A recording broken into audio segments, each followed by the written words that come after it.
안녕하세요. 민주노총 인천본부 노동상담소의 김은복 노무사입니다. 저희가 동영상 강좌를 통해 2021년 달라지는 노동법을 안내해드리고 있는데요. 이번 강좌에서는 올해 새로 만들어진 중대재해처벌법과 산업안전보건법에 달라지는 내용을 소개해드리겠습니다. 먼저 중대재해란 무엇이고 현행법상 중대재해에 대해서 어떤 조치를 하는지부터 살펴보겠습니다. 산재, 산안, 혹시 이런 표현들 구분 잘 안 되시나요? 산재는 산업재해, 즉 결과적으로 발생한 재해입니다. 산재법, 산업재해보상보험법은 노동자의 업무상 재해를 근로복지공단이라는 기관을 통해서 신속, 공정하게 보상하도록 만든 법입니다. 산안은 산업안전보건을 줄임말인데요. 산안법, 산업안전보건법은 산재를 예방하도록 사업주 등의 의무를 정한 법입니다. 산업재해는 근로복지공단이 재해조사를 하고 업무상 재해로 인정되면 보상 업무를 처리합니다. 산업안전보건은 사업주가 산안법을 잘 지켜야 하고 고용노동부가 지도, 감독을 합니다. 산안법은 중대재해를 3가지 유형으로 정해서 관리합니다. 사망자가 1명이라도 발생했거나 사고로 3개월 이상 요양받아야 할 부상자가 동시에 2명 이상, 또는 업무상 사고든 업무상 질병이든 동시에 10명 이상 재해자가 발생한 경우를 중대재해라고 합니다. 모든 재해가 중대재해겠지만 중대재해를 따로 정한 건 특별한 관리 감독을 받기 때문이죠. 중대재해가 발생하면 사업주는 즉시 작업을 중지시키고 작업자들을 대피시켜야 합니다. 일반 산재는 사업주가 한 달 안에 관할 고용노동지청에 보고하는데요. 중대재해는 지체 없이 보고해야 합니다. 그러면 근로감독관이 현장에 나와 직접 재해 조사를 합니다. 그런데 누군가 현장을 훼손했다면 그 사람은 형사처벌을 받습니다. 그러니 철저하게 현장을 보존할 의무도 있습니다. 또한 중대재해가 발생한 작업, 그리고 그 작업과 동일한 작업에 대해서 근로감독관이 작업 중지 명령을 내리고 고용노동부가 사업장 개선 조치를 심의해서 작업 중지 해제 결정을 할 때까지 그 작업은 재개할 수 없습니다. 만약 붕괴, 화재, 폭발처럼 위험이 주변으로 확산될 수 있다면 작업 중지 명령은 사업장 전체에 내려집니다. 그 밖에도 사업장의 노사, 동수로 구성한 산업안전보건위원회는 중대재해 원인조사와 재발방지 대책을 논의하고 결정합니다. 만약 사업주가 산업안전보건위원회 결정을 위반한다면 과태료 벌칙을 받습니다. 고용노동부는 중대재해 사업장에 안전보건 개선계획서 제출을 명령할 수 있고 안전보건 진단을 받도록 명령할 수도 있습니다. 또한 각종 산안법 위반에 대한 처벌, 과태료, 영업정지 같은 행정처분 또는 업무상 과실치상, 과실치사로 처벌되기도 합니다.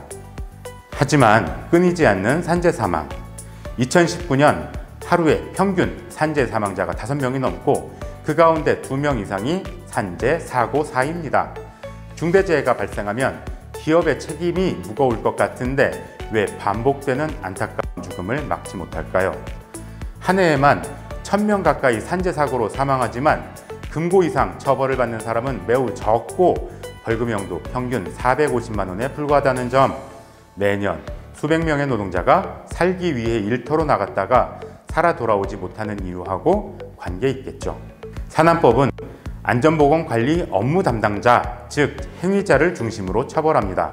그러니 사업으로 수익을 얻는 실질사업주, 실질 책임자가 처벌받는 경우는 매우 적습니다. 또 외주, 하청, 용역 등 다양한 방식으로 책임을 피해갑니다. 비용과 인력을 투자할 권한은 실질 책임자에게 있지만 그가 처벌받지 않으니 기업 문화가 바뀌지 않습니다. 처벌을 받더라도 솜방망이 처벌. 산재를 예방하지 않는 기업은 문을 닫을 만큼 책임이 무거워야 할 텐데 우리 현실은 사람 목숨값이 너무 저렴하고 오히려 산재 예방 비용을 아까워하는 것 같습니다. 영국에도 산업안전보건법이 있습니다. 게다가 보건안전청이라는 전담 기관도 있습니다. 우리나라는 내년에 전담 안전보건청이 출범된다죠. 아무튼 영국 얘기로 돌아와서 산안법과 전담 기관이 있었지만 영국도 열차 충돌, 여객선 침몰 같은 대형 참사 때 기존 법 제도만으론 기업의 실질 책임자를 처벌하지 못했다고 합니다. 이런 이유로 2007년 기업살인법을 제정해서 진짜 책임자를 강력하게 처벌하고 참사를 막고자 했습니다. 그래야 경영 책임자의 마인드가 바뀌고 기업 문화, 경영의 룰이 바뀔 겁니다. 많은 반대가 있었겠지만 산안법을 잘 지키면 된다면서 기업을 설득했다고 합니다. 영국의 기업살인법이 우리나라에 소개됐습니다. 산재사망 세계 1등이라는 현실, 게다가 세월호 참사, 가습기 살균제 참사 같은 대형 시민재해가 기폭제가 됐습니다. 기업살인법 제정을 위해 단체가 만들어지기도 했고 오랜 기간 다양한 방식으로 시도했습니다. 그리고 작년 10만의 국민이 중대재해 기업처벌법 입법 청원에 동의했고 올해 2021년 1월 중대재해 처벌 등에 관한 법률이 만들어졌습니다. 내년 2022년 1월 27일부터 50인 이상 사업장, 3년 뒤 2024년 1월 27일부터 5인 이상 사업장에 적용됩니다. 당초 법원보다 후퇴한 면도 있습니다. 노동자 5명 미만 사업장에는 적용하지 않고 실질 경영 책임자가 책임을 회피할 여지도 있습니다. 당초 법안보다 처벌 수위도 낮아져서 국회를 통과했습니다. 하지만 노동자와 시민의 생명에 관한 우리 사회의 패러다임이 바뀌는 터닝 포인트가 될 겁니다. 중대재해처벌법은 경영 책임자의 책임을 분명히 합니다. 산업안전보건법이 행위자 중심으로 처벌하는 것에 비해 중대재해처벌법은 경영 책임자 등이 안전보건 확보 의무를 지고 이 의무를 위반해서 중대재해가 발생하면 경영 책임자 등을 직접 처벌합니다. 경영 책임자 등이란 사업주 또는 사업을 대표하면서 총괄 권한과 책임이 있는 사람입니다. 안전보건 업무 담당자인 경우에는 경영 책임자만큼 권한과 책임이 있는 사람이 해당됩니다. 그리고 정부기관, 지자체, 공기업, 공공기관의 장도 해당됩니다.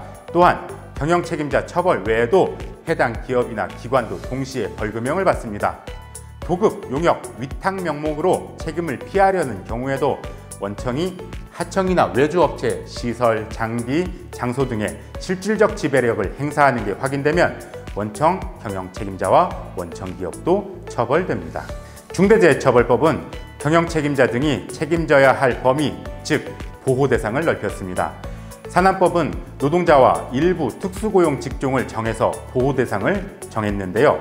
중대재해처벌법은 종사자라는 개념을 도입해서 노동법을 적용받는 노동자, 그 밖에도 계약의 형식에 관계없이 노무를 제공하는 사람, 그리고 다단계 도급, 용역, 위탁 관계에 있는 하청 노동자들까지 포괄하고 있습니다. 나아가 중대 시민재해에 대해서도 경영 책임자 등과 기업을 처벌함으로써 원재료, 제조물, 공중시설, 대중교통을 이용하는 시민의 안전을 책임지도록 정하고 있습니다. 중대재해처벌법은 책임의 무게를 늘려 기업이 예방에 투자하도록 유도합니다. 산안법이 솜방망이 처벌이라는 오명을 쓴 데에는 형벌에 하한선이 없는 한계가 있던 건데요. 중대재해처벌법은 사망재해에 징역형을 부과할 때 최소 1년 이상 부과하도록 하한선을 정했고 벌금형의 상한선도 높였습니다. 중대산업사고가 발생한 기업의 경영 책임자 등은 직접 안전보건교육을 이수해야 하고 해당 기업과 중대재해의 내용은 모두가 알 수 있도록 공표됩니다. 또 중대재해 피해자는 기업이나 기관을 상대로 손해배상을 청구할 수 있는데요. 산정된 손해액의 5배까지 징벌적 청구가 가능합니다.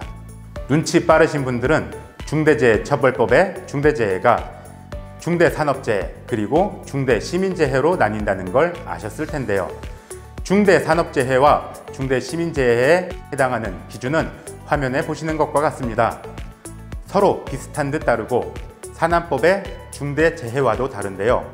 이 기준은 인터넷 검색으로 얼마든지 확인할 수 있으니 지금은 조금씩 다르다는 것만 기억해 두셔도 좋겠습니다. 이제부터는 산업안전보건법에서 달라지는 내용을 살펴보겠습니다. 산안법에 여러 한계가 있지만 여전히 중요한 예방법이라는 점, 사업주는 산안법을 잘 지키면 중대재해처벌법 걱정은 덜으셔도 된다는 점 기억해 주세요. 2018년 10월 산안법에 감정노동자 보호 규정이 도입됐습니다. 은행, 관공서, 콜센터에 전화할 때 폭언 등을 삼가해달라는 안내가 나오죠. 바로 산안법상 고객 응대 노동자 건강장애 예방 조치를 따르는 겁니다.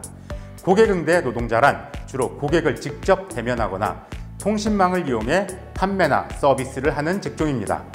사업주는 고객이 폭언이나 물리적 가해를 하지 않도록 문구를 게시하거나 음성 안내를 해야 하고 고객 응대 매뉴얼을 만들어 시행하면서 이 매뉴얼과 기타 건강장애 예방에 필요한 교육 등 조치를 실시해야 합니다. 또 사업주는 고객 등 3자로 인한 건강장애 발생 또는 발생 우려가 있다면 해당 노동자의 업무를 중단시키거나 업무 전환 또는 휴게 시간 연장 등 조치를 취하고 노동자가 치료 또는 상담을 받는데 지원해야 합니다. 노동자가 고객 등 3자와 법률적인 다툼을 한다면 증거 제공 같은 지원도 해야 합니다. 그런데 이런 조치와 지원은 앞에 말씀드린 고객 응대 노동자에 해당할 때만 적용됐는데요. 올해 10월 14일부터는 고객 응대 노동자 직종이 아니더라도 고객이나 3자로부터 노동자가 피해를 입지 않도록 방금 말씀드렸던 조치와 지원을 해야 합니다. 600만 인구 서울의 산재예방과 근로감독관은 70명이 채 안 된다고 하죠. 제가 살고 있는 인천도 300만 인구를 내다보고 10만 사업체에 97만 고용 인원이 있다고 하는데 산재예방과 근로감독관은 40명도 되지 않습니다. 권한은 중앙에 집중됐지만 담당 인력이 턱없이 부족한 거죠. 한편 화면에 보시는 것처럼 2018년부터 각 광역지자체에서 산재예방 관련 조례를 만들어 중앙정부의 손길이 미치지 못하는 현장을 챙기려 하는데요. 조례만 있지 법적인 권한이 부족한 게 현실입니다. 하지만 올해 11월 19일부터 개정된 산안법에 따라 지자체에 자체 안전보건계획 수립, 관련 조례 제정과 필요한 사업 추진의 근거가 만들어졌습니다. 그리고 중앙정부가 지자체에 산재 예방 사업을 지원할 근거도 도입됐죠. 앞으로 중앙과 지방 간의 체계적인 협력이 잘 돼서 사각지대가 줄고 안전한 일터가 많아지기를 기대합니다. 안전관리자, 보건관리자, 이런 직업 들어보셨죠?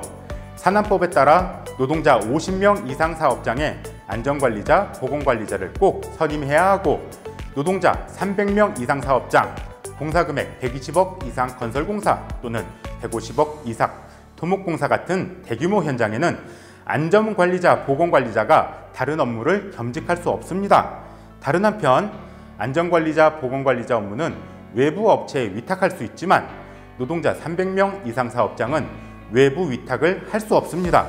하지만 기업 규제 완화 특별법에서 300명 이상 사업장도 외부에 위탁할 수 있다고 정했거든요. 산안법에 전담 관리자 규정이 무력해진 거죠. 그런데 특별법의 안전과 보건관리자 외부 위탁 규정이 10월 20일부터 없어집니다. 또 산안법 하위 규정에 있던 전담 관리자 규정을 분명한 근거가 되도록 법으로 올려서 정했습니다. 외부 업체가 안전과 보건관리 업무를 하면 우리 현장을 자주 들여다보기 어렵고 또 업체 입장에선 위탁 계약을 따내려다 보니 가불관계가 되기도 하던데 앞으로 대규모 사업장에서라도 자체 안전보건 시스템이 잘 갖춰지기를 기대합니다. 건설공사 발주자는 자금을 대고 공사를 맡기는 사람입니다. 공사를 맡은 사업자를 시공사 또는 건설 원청이라고 하죠.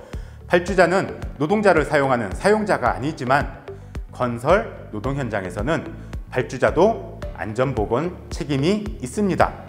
공사를 발주할 때 발주자가 기본 안전보건 대장을 작성하고 설계 단계에선 설계자가 작성한 안전보건 대장을 확인하며 공사 단계에선 시공사, 즉 원청이 작성한 안전보건 대장을 제대로 이행하는지 확인해야 합니다.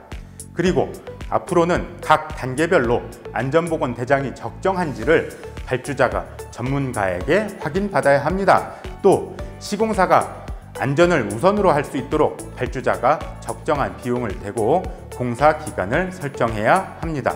지금까지 내년부터 시행되는 중대재해처벌법과 올해 바뀌는 산업안전보건법의 내용을 살펴보았습니다. 끝까지 시청해 주셔서 고맙습니다.